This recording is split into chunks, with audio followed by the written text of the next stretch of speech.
শুধুমাত্র ভর্তির জন্য টাকা লাগছে। এবং ভর্তির জন্য টাকা লাগছে মানে যে ধরা যাক যে অ্যাপ্লাই করেছে, ও হয়তো ফিজিক্স নিয়ে অ্যাপ্লাই করে টাকাটা দিয়েছে, এবার খ কলেজে পরে কেমিস্ট্রি নিয়ে পড়তে চায়, পেয়ে গেছে। কেমিস্ট্রি নিয়ে পড়তে চাওয়ার আবেদন মানে কোর্স ফিটা হয়তো একটু বেশি ফিজিক্সের থেকে, সে অতিরিক্ত টাকাটা তাকে দিতে হবে।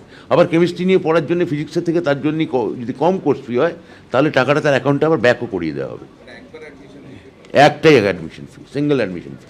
আগে যে একজন ছাত্র 4-5টা জায়গায় সিট ব্লক করে রাখতে পারতেন, এইটার পর আর তিনি আর ক্লাস শুরুর আগে কলেজেই আসতে হবে না। বারবার শিক্ষাবিদরা বলতেন যে কেন্দ্রীয়ভাবে অনলাইনে ভর্তি হলে এই অস্বচ্ছতা দূর হবে, দুর্নীতি দূর হবে।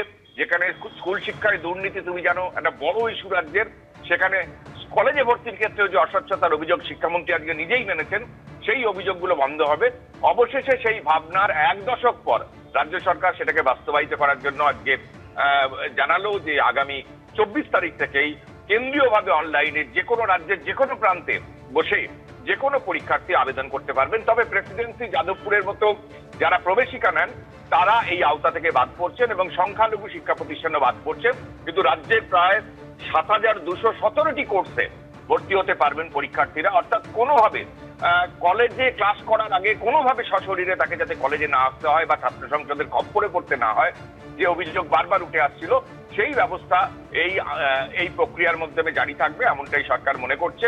কিন্তু প্রশ্ন উঠছে 1 দশক ধরে অপেক্ষা কেন? যে ভাবনার অস্বচ্ছতা দূর করার প্রধান কারিগর বলছে সরকারি, সেটা 1 দশক সময় লাগলো কেন?